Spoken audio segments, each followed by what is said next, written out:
Hey guys, Mr. Davis here, and today's lesson is about how the president actually gets elected. So we've already discussed what the president's job looks like. We've already discussed some of the formal and informal qualifications it takes to be elected president. Today's lesson is, okay, how does the president actually get elected? And we're going to split this up. Today's lesson is going to talk about primaries, caucuses, and conventions, and then the lesson that we'll look at after today will be the general election that the candidates for president run in. So first of all, there are two kinds of elections, and we need to understand those before we proceed any further. There's what we call a preliminary election, which determines the individuals who will represent the Republicans and the Democrats. So this is an election that a bunch of Republicans run against each other, and there's an election in which a bunch of Democrats run against one another. The winner of both of those two contests runs against one another in what we call a general election. One Democrat versus one Republican. Today's focus again is on the preliminary election. In order to become president, you first have got to win the preliminary election before you make it to the general election. Okay? So, the preliminary election you see again, people from different parties running against one another. There on the left of your screen you see three Democratic candidates who are rumored to run for president this time, and three Republican candidates who are rumored to run for president this time. Again, those three on each side have got to run against each other first before there is one Democrat versus one Republican. And it's kind of tough in these preliminary elections called primary and caucus elections because candidates have got two goals that they have to do. Number one, they have to prove that they're more of a Republican or more of a Democrat than their opponents. But secondly, they have to prove that they can also govern in the middle. And you're going to hear me talk about the middle quite a bit the rest of the year. The middle refers to those group of voters that are neither Republican nor Democrat. They're what we call moderates. They kind of agree with both parties. And candidates have got to win the middle if they want to win the general election and win the presidency, because the middle is what decides these elections. So again, candidates in the primary have two very challenging goals. The first thing, they have to prove that they're more of a Republican or more of a Democrat than their opponent. And number two, they have to not go so far to the right or so far to the left that they alienate those voters in the middle that are kind of supporters of both sides. All right? Of course, after the preliminary election is over, we've got the general election that pits one Democrat versus one Republican. As was the case in 2012, you had Barack Obama, the incumbent president, representing the Democrats against former governor of Massachusetts, Mitt Romney, representing the Republicans. Okay? So, how do you win the nomination? Remember, in order to win the general election and become president and be responsible for making treaties and appointing people and vetoing legislation, you've got to get nominated by Republicans or Democrats first before you can ever even get to that general election. And the way that you get nominated is through that preliminary election that we just discussed. A candidate, in order to win the preliminary election, has to receive a simple majority of party delegate votes at the national convention. So each party hosts this big national convention in late summer, early fall, and they officially nominate the Republican candidate for president, and the Democrats officially nominate their candidate for president. Again, in order to win that nomination, you've got to win a simple majority of delegate votes. These are party leaders that come to this national convention, and you've got to win a simple majority of them, their support, their endorsement, in order to win the nomination and then go on to the general election. So the Republican and Democratic parties, they give each state in the country so many delegates. And these delegates are called nomination voters. Okay, they're the people who choose who's going to win the presidential nomination. Now, the number of delegates per state and the national convention rules change each presidential election. Okay, the rules in 2012 will be different in 2016. The parties change their minds every single election. However, what we can do is look at the 2012 numbers. So in 2012, the Republican National Committee had a total of 2,286 delegate voters, meaning that whoever won the Republican nomination, which would be Mitt Romney, needed to secure at least half of that, half plus one, which was 1,144 delegates. So as long as Romney got 1,144 delegates, he became the Republican nominee for president in the general election. Missouri had 52 of those 2,286 delegates. So 52 of those delegates were from right here in Missouri. In 2012, the Democratic National Committee had a total of 5,554 delegates, meaning that the Democratic nominee needed to secure at least half plus one, which was 2,778 delegates, to win their party's nomination. Missouri had 88 of those 5,554 delegates. So again, just a quick review. How do you win the nomination? If you said secure a simple majority of a party's delegates, you are correct. That is how you win the nomination. Okay? Remember, a candidate needs 50.1% of his or her party's delegates in order to win the nomination. You have to have that simple majority to win the nomination. Now, there are two different methods for winning delegates. And again, you got to have a simple majority of delegates to win the preliminary election. But there are two different methods. The first is a winner-take-all method.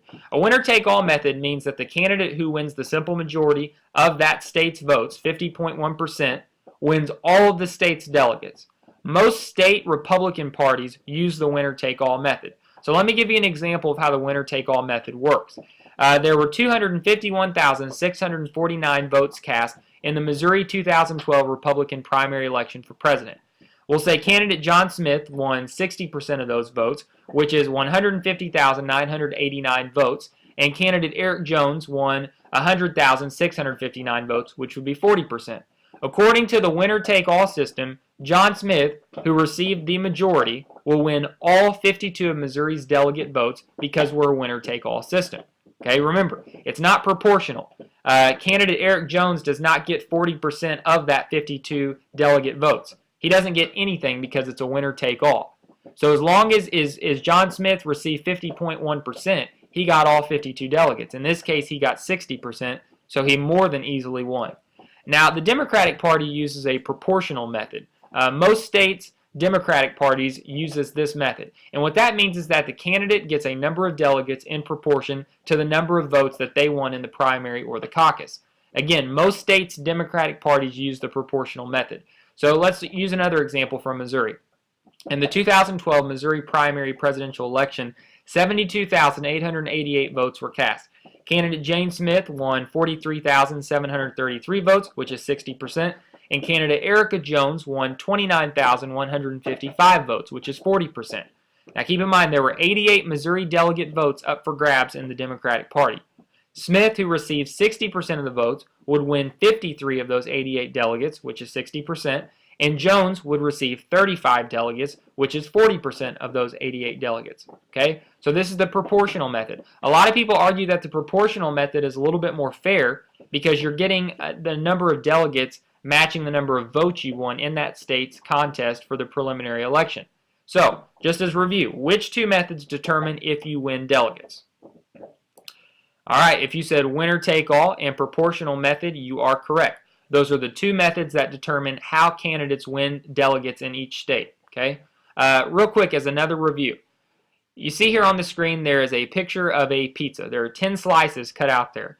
Under the proportional method, if candidate A wins 40% of the vote, candidate A gets 4 slices of that pizza.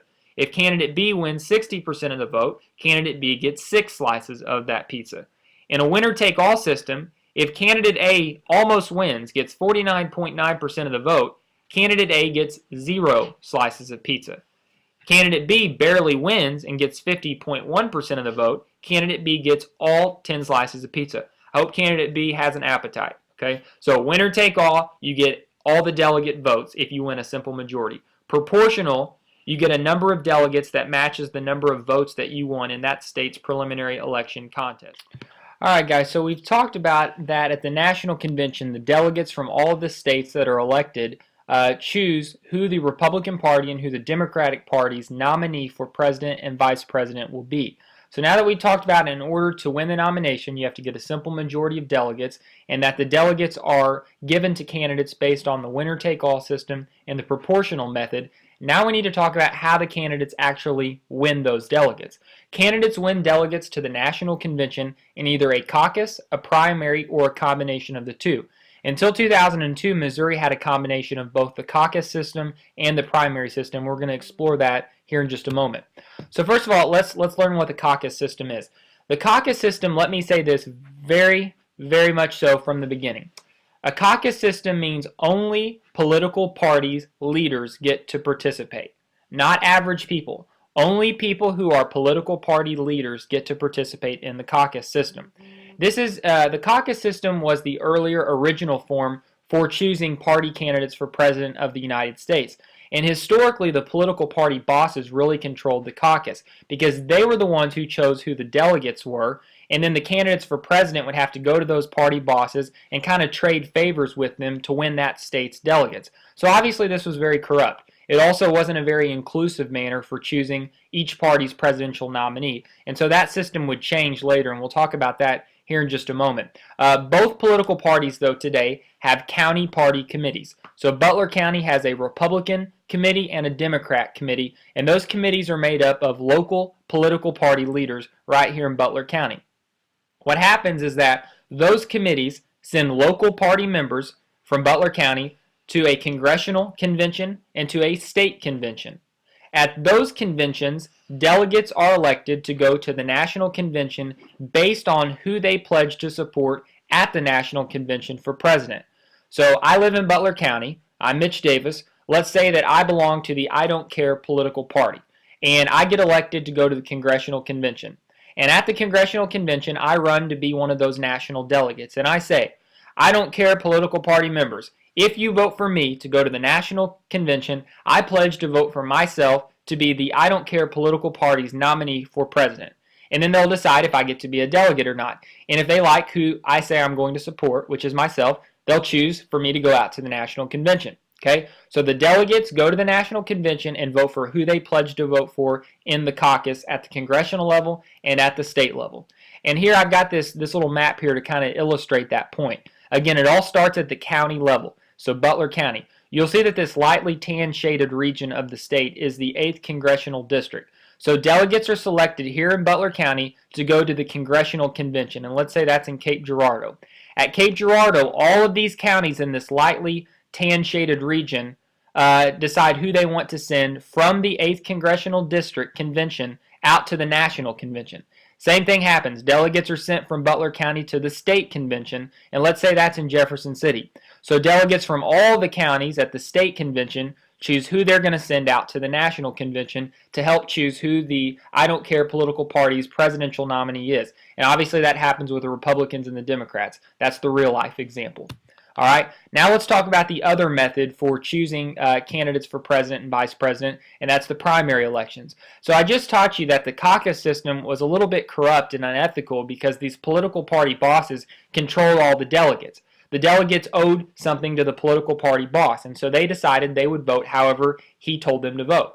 So the progressive era spawned this idea of a primary election, which is where people directly go to the polls and they choose the candidates who will represent the Republican Party and the Democrat Party to run against each other in the general election. Okay? However, there are two kinds of presidential primaries. The first is a preference primary, and the second is a delegate selection primary. So let's learn the vocab for those two before we go any farther. Preference primaries, these are used for voters to express a preference for which candidate they would like to win their state party's contest. Now you'll notice there that I italicized like, because here's the deal. The political parties in every single state decide how their delegates are won by the candidates for president. So even if you do a primary election, that doesn't mean that if candidate A receives more votes than candidate B, that candidate A is going to receive Missouri's delegate votes at the national convention.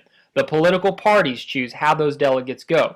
So a preference primary is used for the voters just to say, here's who we prefer to win the party's nomination and get Missouri's delegate votes. Okay, conversely, there's also a delegate selection primary, and that's where voters choose delegates to the national convention. So this process is a little bit more democratic. So again, let's say I'm a delegate. I'm running to be a delegate to the national I Don't Care political party convention. So I'm on the ballot, and so it would list Mitch Davis. And underneath that, in parentheses, it would say, if elected, comma, Mitch Davis will vote for Mitch Davis to be the I Don't Care political party presidential nominee. So in a delegate selection primary, the voters are voting on a delegate based on who that delegate says he or she will vote for at the national convention. All right. So now let's look at what Missouri does. Missouri did use the preference primary. Until 2012, Missouri used both the preference primary and the caucus system. So here's how that worked. The delegates that were elected in the caucus system, coming from the counties, going to the congressional level and to the state convention level, they would be bound, once they were elected at those conventions, to support whomever the voters chose in the preference primary. So in this case, in Missouri's system, the preference primary used to be a big deal because the state parties would support who the voters, the ordinary regular voters, decided they wanted to be that political party's nominee. However, in the 2012 election, Missouri scrapped the preference primary as a way to determine who the state would support and went just to the caucus system. All right. Three other things we want to discuss. There's open primaries, closed primaries, and blanket primaries. Very simply put, an open primary is where even if you are registered as a Republican, you can vote in the Democratic primary. You don't have to vote in the primary for whose party you are registered with. However, you can still only vote in one primary. A closed primary means that you can only vote for the party that you are registered with. So if you're registered as a Democrat, you cannot vote in the Republican primary. A blanket primary, which is also called a jungle primary, means that you can vote in every political party's primary unless the political party has established a rule against that. Alaska, according to my research, is the only state that has a blanket primary, but the Republican Party there has decided they do not want to participate in that. So in Alaska, in the blanket primary, you can vote for Democrat candidates for the general election, third-party candidates for the general election, like the Constitutionalists, the Libertarians, the Green Party, all those types of candidates. So real quick, let's recap. What's the difference between the primary and the caucus, at least here in Missouri? In the caucus system, only individuals that can participate are party members, party leaders at the county level that go up to the congressional level and then to the whole state level. Ordinary people cannot participate in the caucus system. In the primaries, though, everybody can participate. So that's the key differences between the primaries and the caucuses. All right, wrapping up with the national conventions. Remember, at the national convention, the delegates that were elected in each state go to the national convention to vote for who they want their party's nominee for president and vice president to be. With modern technology and communication, though, we know long ahead of the convention who's actually going to win the nomination. Because what happens is when each state holds its primary or caucus, the results are published that evening. And so we know that candidate A won all of these delegates. Back in the old days, because they used just a caucus system, the political party bosses would wait, and they wouldn't make up their mind for who they were going to allow their delegates to support until they got out to the national convention. Because again, the presidential candidates would have to trade favors. So if I'm running for president and you're a political party boss, I'll say, all right, listen here, Mr. Smith, I will appoint Secretary of Agriculture, somebody from your state, if you will make sure that all 52 of your Republican delegates support me to win the Republican nomination for president. That's how it used to work. Again, though, with modern technology and communication, and that we switched more to a primary system today for most states, we know who the nominee is going to be. So the National Convention is more of a formality today. Also important at the National Convention, though, speeches are given by popular party leaders to try to get the country to support their party over the other party. So Republican leaders all stand up and say this is why you should support the Republican Party in the November general election. The Democrats do the same thing. We think you should support us because we believe this. The Republicans don't believe this. So on and so forth. Political parties, keep in mind, are very strategic as to where they hold their conventions. You want to hold your convention in a large state because you want to capture that state's electoral votes in the general election. Remember from the last class lecture, you have to have 270 electoral votes to win the presidency. So it's not uncommon then for political parties to locate their national conventions in a state that has a lot of electoral votes. Maybe it's a state they didn't win in the last election, so they think by relocating their convention there, they'll have a shot at winning it. All right. Keep in mind that the states that win the national convention in their state get a huge economic boost because think about it. Members of the media, all those delegates from the states, all the campaigns, they're all coming to that national convention. They've got to have somewhere to stay and sleep, hotel.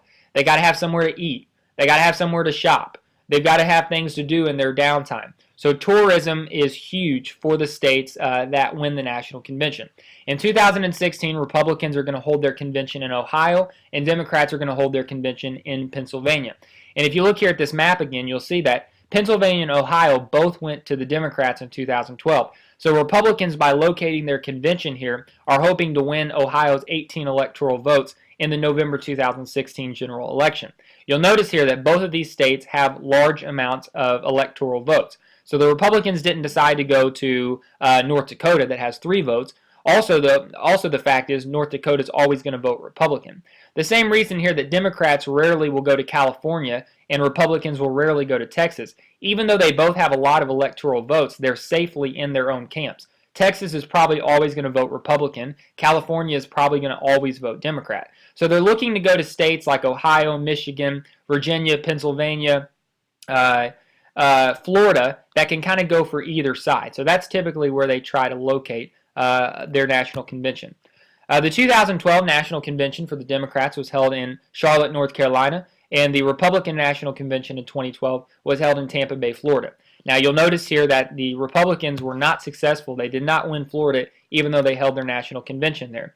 The Democrats were not successful in North Carolina, even though they held their convention there. So you're not guaranteed to win the state just because you hold your national convention there. But that's the goal, at least. And you'll see here, both of these pictures show the festivities happening at the national convention. Both sides are celebrating the nomination of their candidates for president.